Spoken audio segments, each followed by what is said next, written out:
안녕하세요. 오늘도 와주셔서 감사드리고요. 바로 사연을 읽어보겠습니다. 농사라는 게 참 사람 마음처럼 쉽게 되지 않는 일이죠. 정성을 아무리 쏟아도 날씨를 마음대로 바꿀 수는 없고 자연재해 앞에선 모든 정성이 단숨에 아무 소용 없어지기도 하고요. 모든 농사는 다 어렵다고 하지만 역시 농사 중에 제일 어려운 건 자식 농사인 것 같아요. 열길 물속은 알아도 한결 사람 속은 모른다는 말이 딱인 것처럼요. 저는 인생에서 이렇다 하기에 큰 실패한 적 없이 살아온 사람이었지만 자식 농사만은 아주 대차게 말아 먹은 사람입니다. 심지어 하나뿐인 아들놈 자식 농사를 망쳤으니 할 말 다 했죠. 어디서부터 잘못된 건지 알 수조차 없는 우리 아들 얘기를요. 조금 들려드릴게요. 아들은 어릴 적부터 모든 건성건성이었어요. 공부보다 노는데 정신이 팔려있던 초등학교 시절에는 그냥 평범한 또래야 될 것 크게 다르지 않았죠. 하지만 중학생, 고등학생이 된 후 성적이 떨어져서 공부를 좀 하라고 하면 금방 좋은 성적을 내고 그걸 보고 칭찬하면 다시 성적이 떨어지고 모든 고슴도치 엄마들이 하는 말이라고 하지만 머리는 좋았는지 뭐든 하면 잘하는 아이였어요. 아무것도 하지 않으려 했기에 문제였죠. 단순히 공부를 하고 안 하고의 문제가 아니라 공부를 할 생각 자체가 없어 보였어요. 시키니까 억지로 하지만 이걸 해서 어디에 쓰나 같은 심 들어간 반응이었죠. 제가 걱정했던 건 아이의 태도였어요. 나중에 커서 뭐가 될 거냐고 물으면 딱히 생각해 본 적이 없다고 되고 싶은 건 없지만 뭐든 되지 않겠냐고 대답하는 아이여서 걱정이 되더라고요. 장래 희망란이 늘 텅 비어 있는 게 마음에 걸렸어요. 하지만 아이 아빠는 아이의 천성이 그런 걸 어떻게 하겠냐고 내버려 두라고만 하더군요. 저는 지나치게 걱정이 많았고 남편은 지나치게 방인주의였어요. 여보, 우리 아들 센터 같은 데 보내서 상담 받아봐야 하는 것 아닐까? 무슨 어린애가 저렇게 만사에 시큰둥하지? 또 시작이네. 멀쩡한 애 놔두고 왜 쓸데없는 데까지 돈을 쓰려고 해? 아이 상담비가 얼마나 줄이나 알아? 당신이 붙기엔 애가 정말로 멀쩡한 것 같아. 세상이 흥미로운 걸로 가득 차 있을 나이에 매사에 관심이 없잖아. 그게 정상이야. 그럼 비정상이야. 아니, 넌 우리 애가 비정상이라면 좋겠어. 그냥 애 천성이. 그런 기질을 타고난 거야. 놔두면 알아서 쑥쑥 잘 크래를. 왜 괜히 들쑤셔서 바람을 집어넣으려고 그래? 바람을 집어넣는 게 아니라 당신은 왜 말을 해도 그렇게 해? 하나뿐인 아들을 잘 키우고 싶은 건 나뿐이야. 애는 저절로 가는 거야? 당신이 원하는 방향으로 애가 자라지 않는다고 해서 애를 비정상 취급하지 마. 내가 특정 방향으로 애를 몰고 가르는 게 아니잖아. 그냥 다른 집 애들처럼 평범하게 겉봐. 이미 넌 우리 애가 평범하지 않다고 다정짓고 있잖아. 미안하지만 내 아들은 지극히 정상이야. 이 일로 남편과는 참 많이 싸웠고 결국에는 이혼까지 하게 됐어요. 물론 온전히 아이 때문에 이혼을 한 건 아니었지만요. 그만큼 남편과는 아이에 대한 교육부터 시작해서 서로 맞는 게 단 하나도 없었는데 어떻게 결혼까지 했었나 모르겠어요. 그게 다 한때 콩깍지라는 거겠죠? 결혼도 이혼도 후회하지 않아요. 실패라고 생각하지도 않고요. 다만 아들이 성인이 될 때까지 기다렸다가 이혼을 했기 때문에 이혼하면서 저와 남편 중 누구와 함께 하겠냐, 혹은 독립하겠느냐고 물었을 때 아들이 저를 선택한 것은 의외였어요. 상대적으로 당연히 제가 잔소리가 많았으니까요. 한편으로는 기쁘기도 했고요. 지금 생각하면 가장 만만한 상태를 골랐던 것이 아닌가 싶지만요. 아들은 어찌어찌 대학을 보내놨더니 4년 동안 어찌나 놀기만 하던지요. 남들 다 하는 아르바이트도 안 하고 학기 중에도 방학 때도 하루 종일 컴퓨터 앞에 앉아 게임만 하더군요. 처음에는 나름대로 생각이 있으려니 싶었지만 학사 경고를 맞아오는 걸 보자 저도 참을 수가 없어서 화를 버럭 냈어요. 저래서야 졸업이나 하겠나 싶더라고요. 비싼 등록금 내가 직접 내고 싶지 않으면 정신 차리라고 했더니 그 다음부터는 학사 경고는 맞지 않을 정도로만 공부를 하는 모양이더군요. 억지로 빼앗아 손에 쥐어본 성적표의 학점은 온통 C투성이에 아주 간혹 A+가 있기도 했어요. 제 관심사와 관련된 수업은 공부를 하지 않아도 알아서 성적이 잘 나오는 모양이었어요. 대체로 전공 수업이라는 점이 저를 조금 안심하게 하더군요. 아들은 경영학을 전공했었거든요.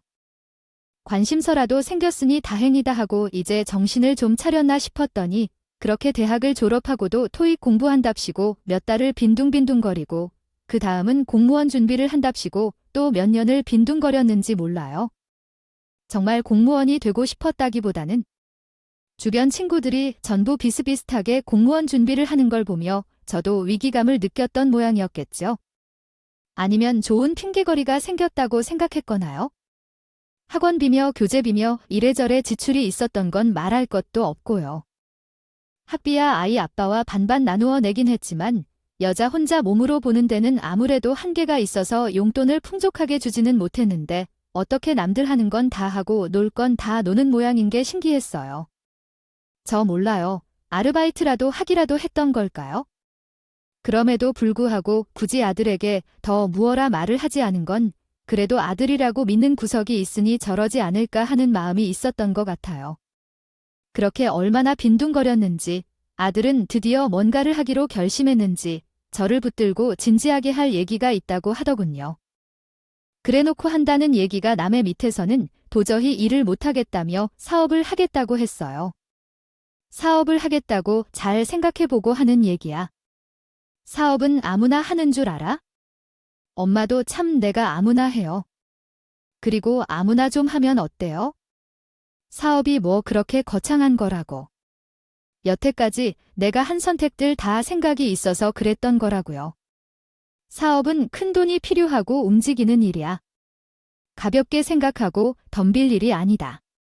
가볍게 생각하지 않아요. 그냥 나 밑에서 일하기 싫은 것 뿐이라고요. 그런 태도가 가볍게 보인다는 걸 왜 모르니? 나 밑에서 일하고 싶어서 일하는 사람이 어디 있겠어? 다들 해야 하니까 하는 거지? 그리고 혹여라도 사업자금 같은 건 기대하지 마라. 엄마 계속 그런 식으로 말씀하실 거예요. 내가 언제 돈 달라고 했어요? 솔직히 대학 등록금까지 내주신 것만으로도 충분하다고요. 고맙다고 말씀드리려고 했는데 그렇게 나오시니까 그 말이 쏙 들어가네. 그리고 남들처럼 자영업하려는 건 아니니까 걱정하지 마세요. 아들은 투덜투덜거리면서도 뭔가를 시작했어요. 처음 시작은 국가사업에 이것저것 기울 때는 눈치였어요. 청년들을 대상으로 하는 여러 가지 국가사업에 매일매일 제안서를 쓰고 양복을 입고 사람들을 만나러 다니고 뭘 하는지 정확하게 알 수는 없었지만 제 밥벌이 정도는 하는 것 같아서 그냥 내버려 두기로 했어요. 아니, 내버려 두는 수밖에 없었죠. 더 이상 제가 어떻게 할 수 있는 나이가 아니었으니까요. 그렇게 한두 해가 지나자 말끔하고 참해 보이는 여자친구를 데려와요. 결혼을 하겠다고 하더군요. 당연히 저는 반대할 이유가 없었어요. 오히려 대환영이었죠. 연애에도 영 관심이 없어 보이더니 다행이다 싶기도 했고요. 한 집안의 가장이 되면 좀 더 제대로 된 일을 하지 않을까 싶기도 했어요. 오히려 며느리가 걱정될 정도였죠. 아들의 뭘 보고 결혼하는 건지 싶을 정도였으니까요. 제 아들이라 제 눈에야 뭐든 알아서 할 것 같았고 얼굴도 잘생겼지만 남의 눈에는 그렇지 않다는 걸 모를 정도로 바이블질은 아니었거든요. 며느리를 넌지시 떠보았지만 그냥 아들을 믿고 있는 눈치라 아무 말도 할 수가 없었죠. 상견례 때문에 오랜만에 만난 남편은 많이 늙어 있더군요. 아들의 결혼식장에서는 눈물도 찔끔 보이는 것이 성격이 많이 유해진 것 같았어요. 저도 그랬지만요. 그렇게 결혼까지 어찌어찌한 아들은 여전히 정체를 알 수 없는 사업들을 벌이면서 조금씩 이곳저곳 투자를 하는 것 같았어요. 벤처 캐피털이라나요. 기술력과 장래성이 보이지만 경영 기반이 약한 회사에 무담보 주식의 형태로 투자를 하는 거라고 하더군요. 거기까지만 들어도 저는 도통 무슨 소리인지 잘 알 수가 없어서 여태까지처럼 알아서 잘하겠거니 했었죠. 괜한 돈 투자한답시고 내다 버리는 게 아닌가 걱정하긴 했었지만 티를 내지는 않았어요. 그런데 갑자기 전 세계적으로 전염병이 퍼지기 시작하면서 상황이 달라지기 시작했어요. 방역용품이 갑자기 빛을 보게 됐잖아요. 아들이 문어 다리처럼 투자를 했던 곳 중에 방역용품을 만드는 공장이 있었던 거예요. 하루 외출이 갑자기 몇 천을 찍고요. 물량이 모자라 공장을 24시간 돌리고 글자 그대로 난리가 났어요. 물건이 없어서 못 파는 지경이 된 거예요. 역대급으로 커진 사업에 아들은 본격적으로 뛰어들어 남들보다 빠르게 공장을 인수했어요. 공장은 쉬고 있던 라인도 본격적으로 생산을 시작했고 이를 위한 사람들도 급히 뽑았어요. 순식간에 규모가 2배가 넘게 커진 거죠. 갑작스럽게 사람이 많아지면서 공장은 분주해졌어요. 하지만 중간 관리자 급의 부재로 제대로 관리가 되지 않았죠. 아들은 돈을 아끼기 위해 대부분 신입사원들만 뽑았거든요. 신입들을 가르치기 위해 기존 직원들은 시간을 따로 빼야 했고 그만큼 생산이 줄어들자 아들은 화를 냈어요. 기존 직원들이 어쩔 수 없는 일이라고 미래를 위한 투자라고 하소연을 했지만 아들은 척도 하지 않고 주문이 몇천 건이 들어오는데 그대로 날릴 거냐며 야근을 강요했어요. 새로운 직원들은 새로운 직원대로, 기존 직원들도 기존 직원대로 각자의 불평 불만이 많아졌죠. 아들의 태도가 묘하게 달라지기 시작한 건 바로 이때부터였어요. 공장 식구들한테는 인사도 제대로 하지 않고 턱끝으로 사람을 부리려 들더군요. 깁스라도 한 것처럼 뻣뻣해진 목은 좀처럼 굽혀질 줄은 몰랐어요. 누가 봐도 내가 윗사람이고 넌 아랫사람이다라는 식으로 모든 사람들을 함부로 대하질 않나 어디를 가서 누구를 보든 눈을 내리깔고 보는 것이 당연해졌어요. 대표답게 경영에만 신경을 쓰면 좋을 텐데 잘 알지도 못하는 공장 실무에도 끼어들기 일쑤였죠. 사람들의 불평이 터져나올 때면 그 사람들을 달래고 수습하는 건 전부 제 몫이었어요. 저는 아들과 사람들 사이에 샌드백이 된 것만 같았죠. 하지만 솔직히 그때는 아들이 너무 바빠서 예민해진 거라고만 생각했어요. 사업이 커지면서 당연히 겪어야 할 일이라고 생각했죠. 아들은 계속해서 공장을 확장하는 데만 정신이 팔려 있었어요. 하지만 직원 복지나 교육에 대해선 전혀 신경 쓰지 않았어요. 임금만 제대로 주면 직원들은 알아서 모여들 거라는 것이 아들의 태도였어요. 아들 세상 돌아가는 게 내 생각처럼 그렇게만 되지 않아. 사람들에겐 빵도 중요하지만 장미도 필요한 법이다 말하는 것하고는 엄마는 사업에 대해서는 잘 모르지만 사람들에 대해서 너보다 잘 알아. 내가 내 손으로 뽑은 내 사람들이에요. 엄마보다 내가 더 잘 알아요. 그 사람들을 정말 내 사람이라고 여긴다면? 아야, 아니다. 내가 알아서 잘하겠지? 처음에는 아들의 말이 맞는 것처럼 보였어요. 사람들은 앞다투어 아들의 회사로 투자를 하겠다고 했고 직원을 모집하는 공고는 올리자마자 이메일함이 가득 차서 바로 공고를 내려야 할 정도였거든요. 겹경사로 그 무렵 며느리는 임신을 하게 됐어요. 3년간 온갖 애를 썼는데도 생기지 않던 아이가 생기자 아들도 그때만큼은 무척 기쁘게 하더군요.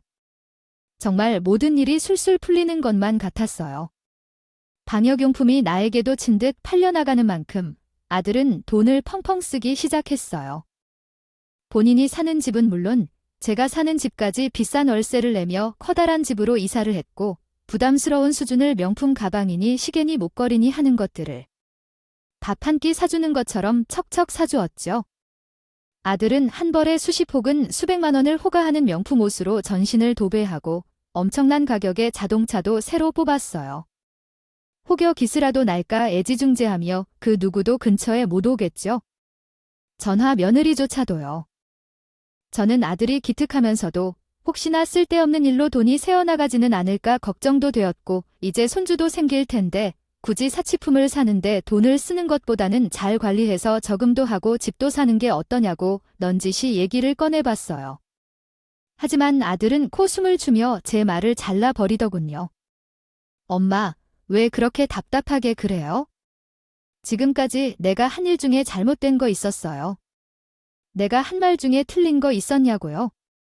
전부 다 결국엔 내가 원하는 대로 예상한 대로 됐다고요. 엄마도 내 덕분에 좋은 집에서 살면 좋은 거지. 뭘 궁상받게. 아끼라고 그래요?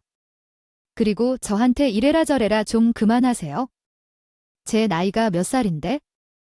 그리고 공장 사람들에 대한 잔소리도 그만 좀 하세요. 대표는 나예요. 내 밑에 사람들은 내가 알아서 관리한다고요. 아들의 돈이 많아지면 많아질수록 엄마로서 제가 설 자리가 좁아지는 느낌이었어요.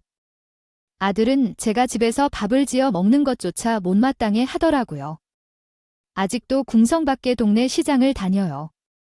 백화점 가요. 백화점에도 다 있잖아요. VIP 회원권도 다 뭐예요? 그냥 썩힐 거예요. 남들은 안 해준다고. 난리더구먼. 여기는 해줘도 써먹지를 않네. 저는 뭐라 답변해야 할지 몰라서 그저 우물쭈물할 수밖에 없었어요. 비싼 가방이 생겨도 저는 동네 시장이 편했고 반찬도 사 먹는 것보다는 제가 해서 먹는 게 훨씬 좋았거든요. 야채를 사서 다듬고 남은 걸로 시래기도 만들고 우거지도 만들고 하는 게 재미있기도 했고요. 하지만 아들은 그런 것들을 질색하더군요. 궁상 맞다고 제발 하지 말아달라고 화를 내 정도였어요. 베란다에 널어둔 무청을 보고 쓰레기를 왜 널어놨냐며 몽땅 쓰레기통에 버린 적도 있을 정도니 말 다 했죠. 그러던 중 아들이 난생 처음으로 제게 부탁을 해오는 일이 생겼어요. 며느리가 배가 불러오면서 너무 힘들어하니 집안 살림을 도와달라는 거였죠. 저는 사람을 쓸 수도 있었을 텐데 아직까지는 아들이 제게 부탁해 올 거리가 있다는 게 너무 반가워서 당연히 그러겠다고 했죠. 아들이 아직 저를 엄마로서 의지하고 있다는 사실이요.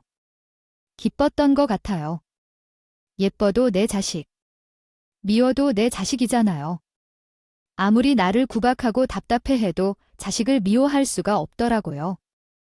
제가 아직 정신을 덜 차린 거일 수도 있고요.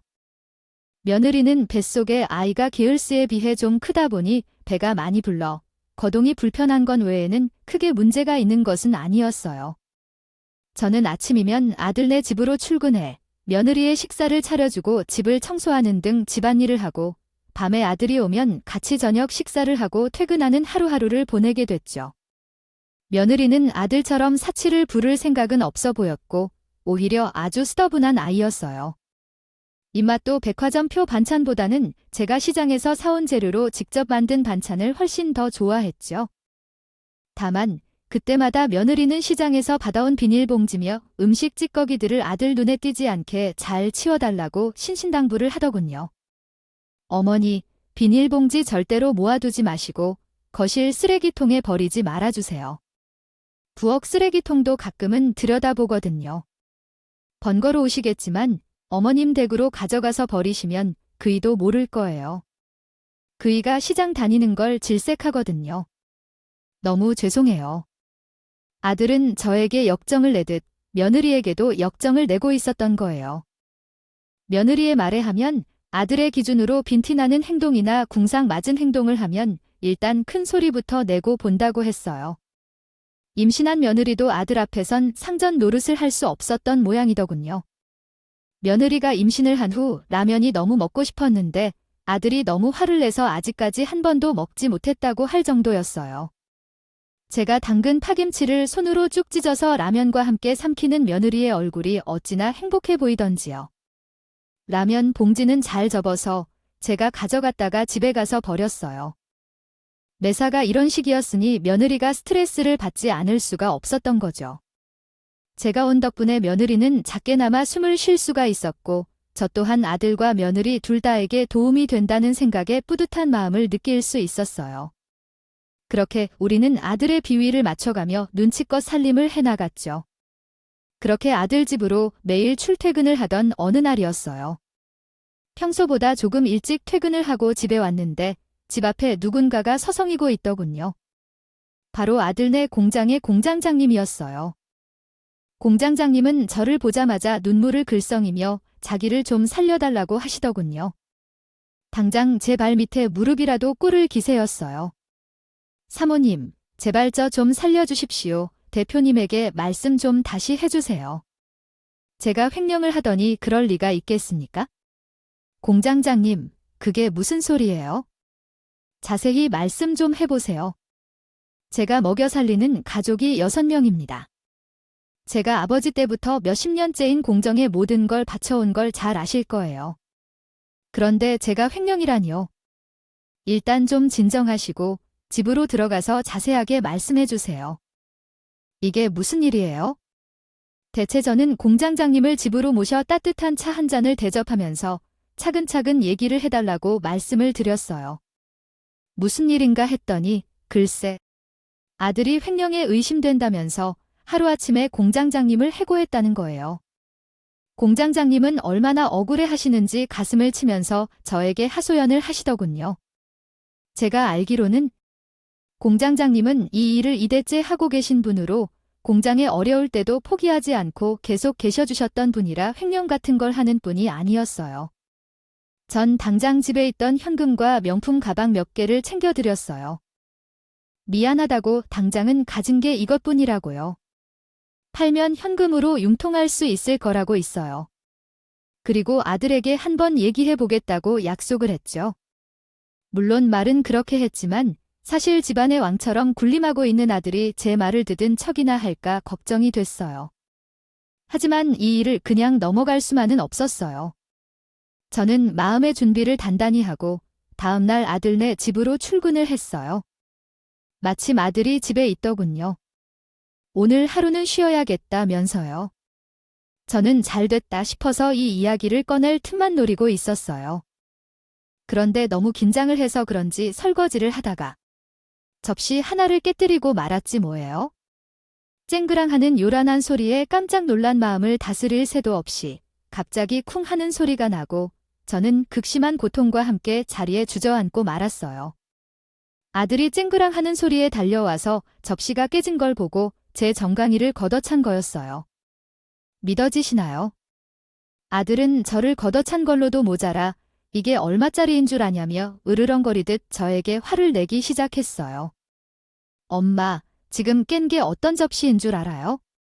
아, 이거 돈 줘도 못 사는 한정판 접시예요. 아니, 내가 어려운 부탁한 것도 아니고 마누라 대신 집안 살림이나 좀 대신해 달라고 한 거였는데. 아, 노인네가 벌써 로망이 들었어. 어떻게 설거지 안 하도 제대로 못해서 이걸 깨트려요.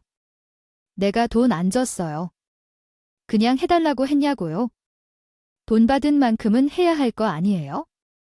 집안에 도둑 들일까봐 무서워서 아는 사람을 썼더니 아, 어떻게 이런 일이 생기냐. 대체 하필 깨먹어도 그걸 깨먹냐고. 저는 정강이의 아픔도 있고 아들의 말에 충격을 받아 멍하니 있었어요. 아들에게 있어 저는 그냥 쓸만한 아는 사람일 뿐 엄마라는 믿을 만한 존재가 아니었던 거예요. 그냥 가격표가 달린 인력 중 하나였을 뿐이었던 거죠. 접시 하나 깨졌다고 달려와 엄마의 정강이를 찾는 게 이게 정상적인 인간의 행동일까요? 아니, 엄마가 아닌 남이라도 그럴 수는 없는 거였어요. 저는 제가 괴물을 낳았구나 싶었어요. 아니, 낳았을 때 괴물이 아니었을 수도 있었겠죠. 그렇다면 이 괴물은 제가 만들어낸 거라는 생각에 저는 피가 식는 것 같았어요. 그 와중에도 아들은 빨리 아침이나 차려달라고 하더군요. 만삭인 며느리는 안절부절 못하더니 눈치를 보느라 방에서 나오지도 못하는 것 같았고요. 그 와중에 아침을 차려줬다가는 저는 평생 아들의 노예처럼 살아가야 할 것 같더라고요. 전 마음을 단단히 먹고 개수대 안에 있던 접시를 몇 개 더 꺼내 바닥에 던져버렸어요. 접시가 깨지면서 요란한 소리가 났어요. 아들은 눈이 휘둥그레해져서는 저를 쳐다보더군요. 이까 접시 몇 개 깨진 게 그렇게 될 수야. 저 없이가 더 중요하고 소중해. 내가 지금 한 말들이 행동들이 엄마에게 할 수 있는 말이라고 생각하니 내가 아들의 헛 키웠구나. 헛 키웠어. 그깟 돈 몇 푼 좀 벌었다고 눈에 보이는 게 없지? 막말로 시기를 잘 탄 거지? 내가 잘해서 대박난 것도 아닌데. 뭐가 그리 잘났니? 잘났어. 이런 유행으로 모은 돈을 이렇게 써대고 있으니 내 미래가 어떨지는 안 봐도 눈에 훤하구나. 엄마, 지금 뭐라고 행동을 보면서 어이가 없었어요.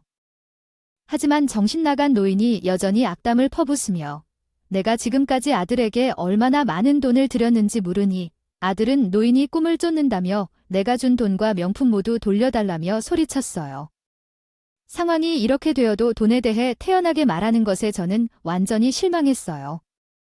머릿속에서는 아들과의 유대가 뚝 하고 끊어지는 소리가 들리는 것 같았죠. 이렇게 상황이 되어도 너는 왜 돈을 놓고 있어? 우리의 유대가 여기까지인가 보군. 나는 어디로 가야 할까?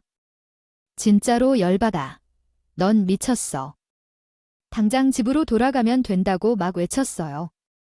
이렇게 상황이 되어도 집에 돌아가면 아무것도 없어. 다 싹 다 버리겠어?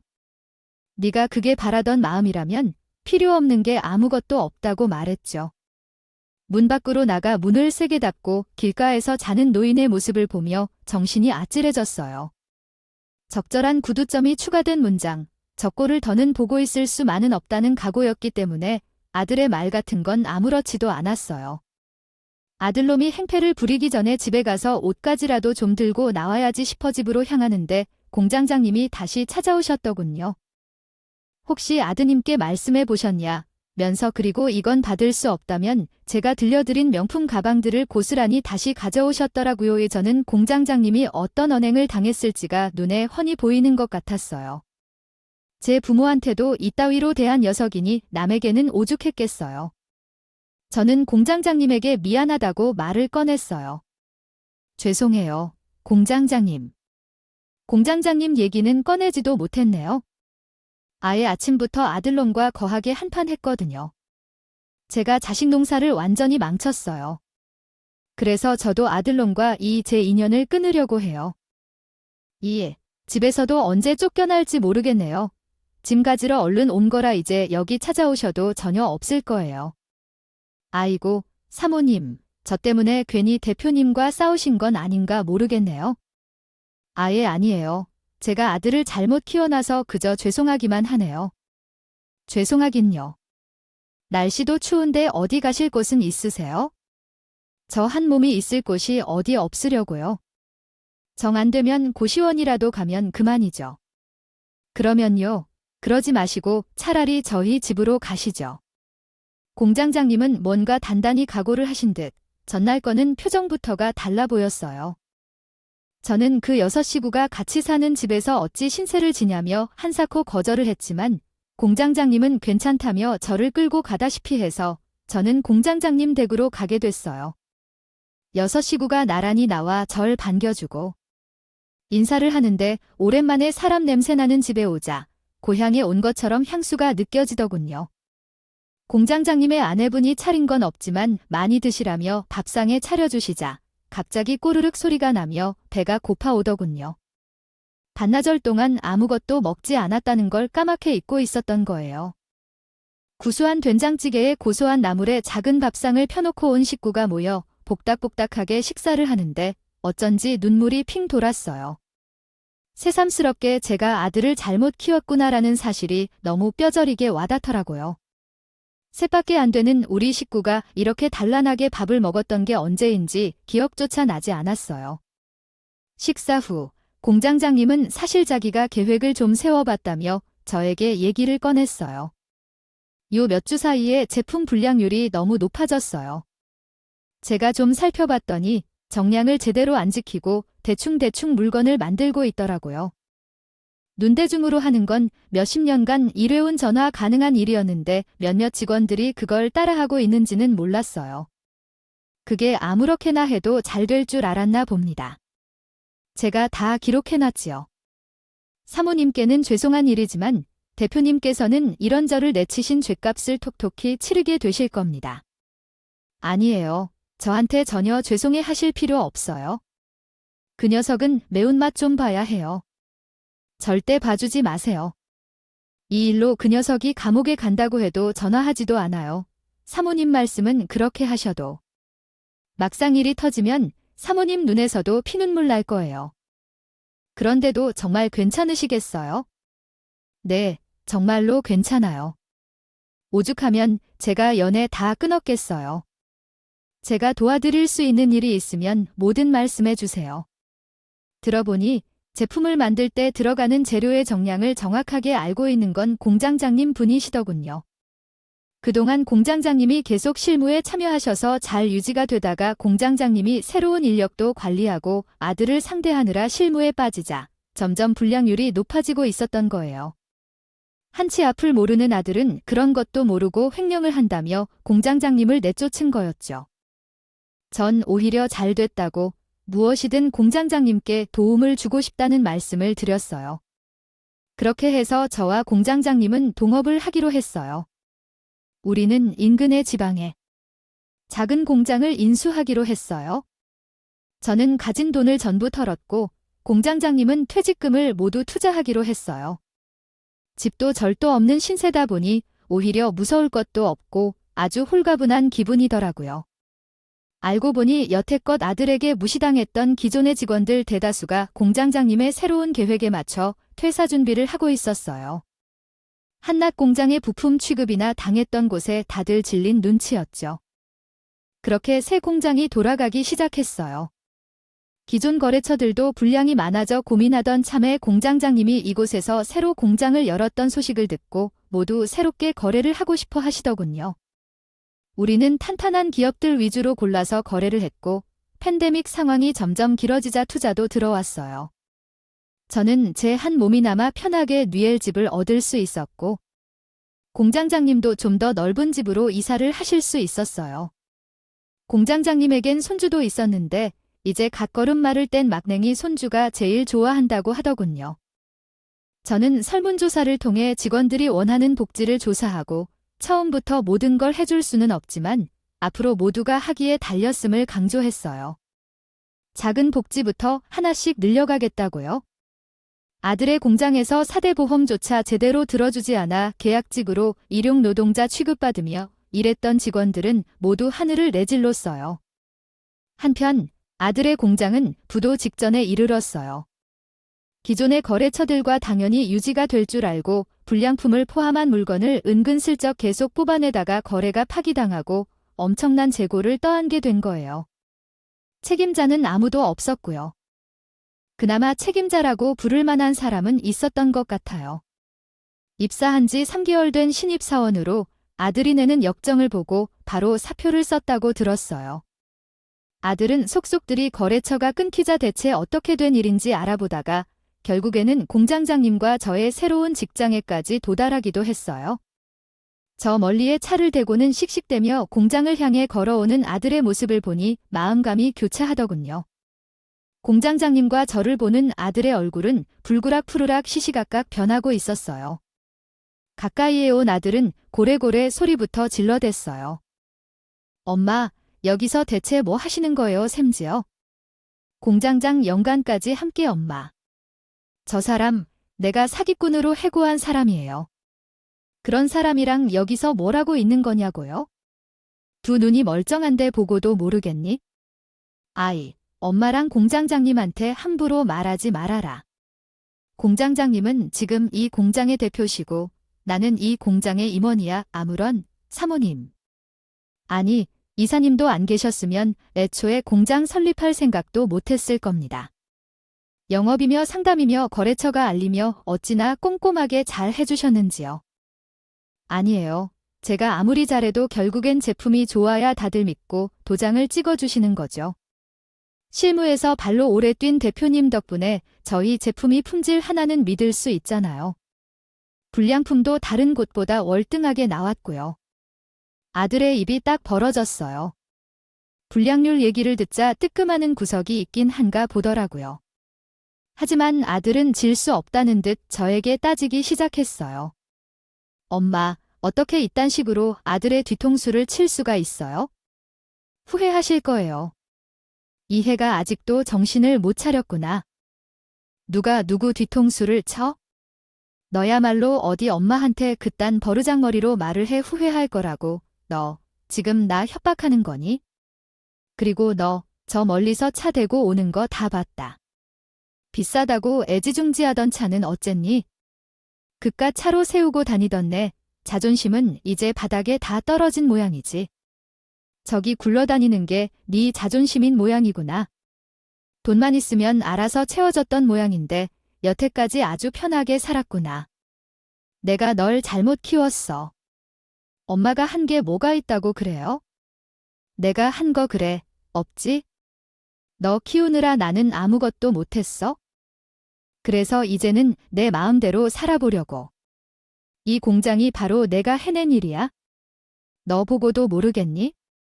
이깟 공정, 얼마나 갈 것 같아요. 내가 했던 말을 그대로 하고 있구나. 부끄럽지도 않니? 너 공정 확장하면서 모으라고 했어? 돈이 있으면 저절로 사람이 모인다고 했지? 아, 그 저절로 모이던 사람들은 다 어디 갔니? 내 자존심이랑 같이 모두 바닥에 굴러다니고 있는 모양이지. 사람은 돈으로 살 수 없어. 내가 그 사람들 위해 돈을 어떻게 쓸지 고민하지도 않고 명품이나 사대고 있으면 언제까지나 넌 그 모양일 거다. 대체 언제 정신 차리를 해? 아들은 더 이상 아무런 말도 하지 못했어요. 그 자리에 털썩 주저앉았죠. 저와 공장장님, 아니 대표님은 혀를 참으며 그런 아들을 내버려두고 그 자리를 떴어요. 해가 지고서야 주저앉았던 그림자가 그 자리를 떠나 터덜터덜 사라져 가더군요. 아들은 결국 빚더미에 올라앉았고 파산 신청을 한 모양이었어요. 파산 신청을 하면 당장의 빚이야 해결할 수 있겠지만 향후 10년, 20년간 고생 꽤나 할 텐데. 열심히 일해서 갚을 생각은 차마 하지 못했나 봐요. 여전히 근시안적인 시선을 가진 아들이 아주 조금은 걱정되기도 했지만 이내 그 생각을 지워버리기로 했어요. 제가 걱정해주지 않아도 며느리가 잘 챙겨주려니 생각하기로 했어요. 그러다 힘들어지면 또 제게 와서 굽실거릴 수도 있겠죠. 손주를 봐달라며 무기로 내세울 수도 있을 거고요. 하지만 저는 어떤 경우에도 이제 흔들리지 않을 자신이 생겼어요. 아들에게 정강인을 맞은 그날을 생각하면서요. 전 아들에게 이런 과정은 꼭 필요한 일이었다고 생각해요. 늦게라도 제가 자식 농사를 망했다고 인정한 것처럼요. 농사가 망했다고 무조건 밭에 불을 질러버릴 필요는 없잖아요. 지금이라도 다시 시작하면 되죠. 이런저런 독하다고 자식한테 어떻게 그러냐고 하는 사람도 있었지만 제가 독한 사람이 되는 것이 무슨 문제겠어요. 아들을 제대로 된 사람으로 만들 수만 있다면 저는 더 독한 짓도 할 각오가 되어 있었어요. 아들이 정말로 모든 걸 깨닫고 정신 차릴 날만 해 저는 기다리고 있어요. 그때가 되면 끊어진 모자 인연도 다시 이을 수 있겠죠. 그때가 되면 내가 밭을 다시 일궈놓으라고 자식 농사 성공해놓으라고 자랑스럽게 말할 수 있을 거예요. 혹시나 저처럼 자식 농사 짓고 계신 분들, 그리고 이 농사가 잘 되고 있는지 확신이 없는 분들, 너무 일찍 결단 내리지 마세요. 포기하지도 마시고요. 여러분 스스로의 탓도 하지 마세요. 자연재해 같은 어쩔 수 없는 일이라고 생각하세요. 다만 우리는 얼마든지 재건해 나갈 수 있다는 걸 잊지 마시고요. 사실 제 이야기가 누워서 침 뱉는 이야기인 줄 알지만 저의 이야기로 여러분들은 저 같은 실수하지 않으시길 하는 바람에 용기 내보았습니다. 비판도 응원도 다 좋습니다. 항상 건강하시고 행복하세요. 오늘도 끝까지 함께 해주셔서 감사하고요. 다음 영상으로 또 찾아뵙겠습니다.